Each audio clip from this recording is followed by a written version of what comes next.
The Flannan Isles are a small cluster of rocks. They stand alone in the cold North Atlantic. They lie west of the Outer Hebrides of Scotland. It is a place of wind and sea. Few things grow here.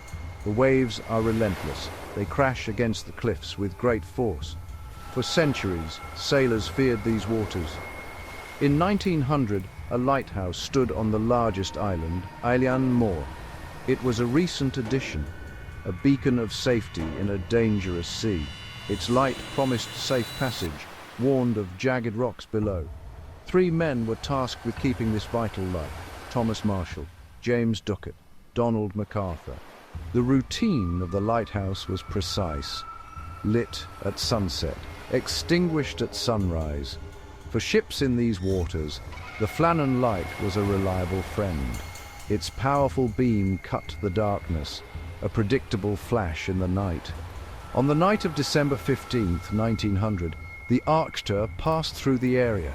The captain noted in his log, he saw the light, burning as it should. All seemed well on Unanswered Call. This was the last confirmed sighting.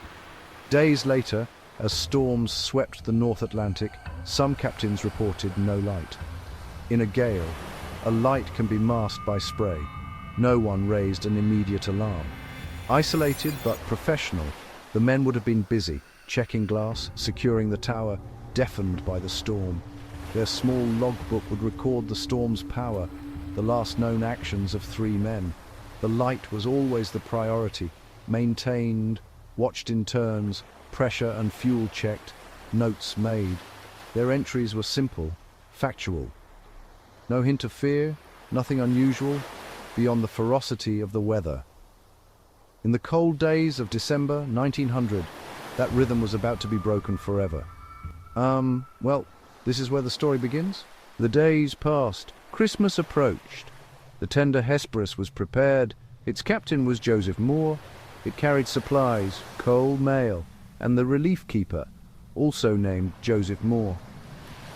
The ship left Oban for the Outer Isles, delayed by storms and heavy seas. Meant to arrive around the 20th, they held for safety until the weather broke. At last, December 26, 1900, the approach to Unanswered Call. The sky was clear, the sea still heavy. A great swell rolled in from the west. They looked for signs of welcome, the flag on the mast, a keeper at the landing. There was no flag, no one on the landing stage. Captain Moore scanned the path. A long, loud blast echoed, then died. He sounded the horn again, still nothing. Unease settled over the crew. Something was wrong. With no reply from shore, Captain Moore knew he had to investigate. The sea was too rough for the east landing. A dinghy went to the more sheltered west. Joseph Moore was first ashore, familiar with the island, its routines, its men.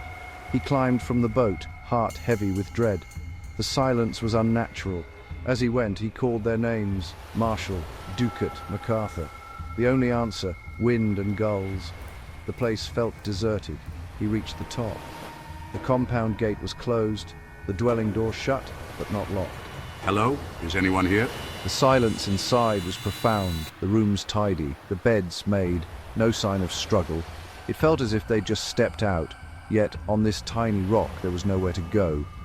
In the tower, all was in order, the great lamp clean, lens polished, machinery ready. But the lamp was cold. It had not been lit the previous night, or the night before. Fear gripping him, Moore returned to the landing with terrible, baffling news. The men were gone. After Moore's report, a larger party from the Hesperus came ashore to search. They moved carefully, looking for any clue. Unsettling, not for what was there, but for what was not. A table set for a meal. 1 plate held meat and potatoes, served, uneaten. The food was cold. An overturned chair, the rare thing out of place. A small detail, but significant. It hinted at a sudden departure. Personal belongings remained. Beds made, clothes folded, pipes ready to be smoked. 2 sets of oilskins and boots were gone. 1 set remained. 2 men went out prepared for a storm. The third may have followed in haste. Every store was as it should be, supplies stacked, tools in place. A home without its inhabitants. a place of work without its workers. The lighthouse stood silent, its thick walls offering no answers. The men noted small, strange details. In the kitchen, the clock had stopped. Life had halted. The hearth was cold, ashes grey, days, not hours. The lighthouse logbook, the official record, kept neat and clear. Last entry, December 15th, routine, calm. Also found a keeper's slate. Its notes were troubling. December 12th, 13th, 14th, 15th. Deck 12, a severe gale like none they'd seen. James Ducat, very quiet. Donald MacArthur crying. Deck 13, the storm still raged, the men were praying. Deck 15, storm ended, sea calm. God is over all. Baffling, calm after terror, yet the men vanished on or soon after that day. The log remained orderly. The slate spoke of fear and immense stress. And then silence, the clues, a stopped clock, an uneaten meal, missing oilskins, strange entries. They pointed to a sudden end to something terrifying, but not to what that end was. Outside, the sea, inside, an unanswered story. With no answers within, they turned to the island. Joseph Moore stayed to tend the light. He put the chair back, lit the lamp, brought life back to the tower. The island is small but treacherous, steep cliffs, sharp rocks, hidden gullies. They began at the two landings. At the main east landing, a broken supply box, once stowed 110 feet above sea, its contents strewn, railings bent, track torn from concrete. A great rock moved from its bed. Damage far above the high water mark, evidence of unimaginably powerful waves. Perhaps the men went down to secure equipment in a lull.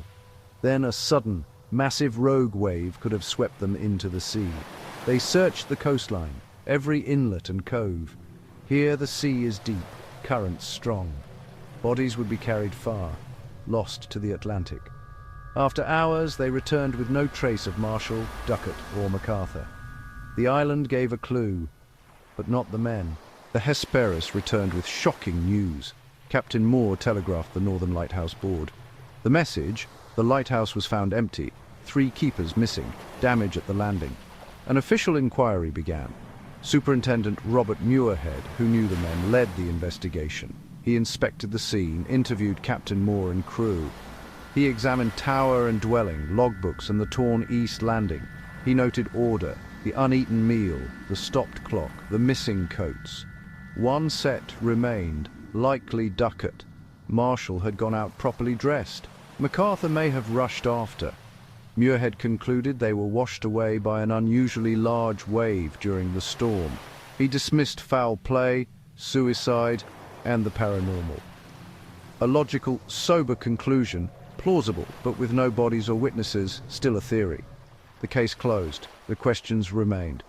The official explanation, though plausible, did not satisfy everyone. Over the years, many theories arose, from practical to imaginative. The common theory remains Muirhead's, a rogue wave. It explains the damage, the missing men, and no struggle. A tragic accident. Men in the wrong place when the ocean showed its terrifying power. Others cite isolation, stress, a fight, even murder-suicide, but there is no evidence. The tidy state and lack of violence make it unlikely. More fanciful tales, ghost ships, foreign spies, pirates, abduction by a passing ship. Again, no evidence. The island is remote. Few ships would stop there unannounced. Folklore speaks of sea monsters and spirits, compelling but not factual. A variant suggests they stood elsewhere on the cliff, observing the phenomenal surf when a giant wave struck. The slate's distress could reflect witnessing unprecedented seas, a final prayer. God is over all. All theories try to fill the void left by absence of facts. What happened to the 3 men? More than a century has passed since that cold December. The lighthouse still stands, now automated. No keepers within its walls.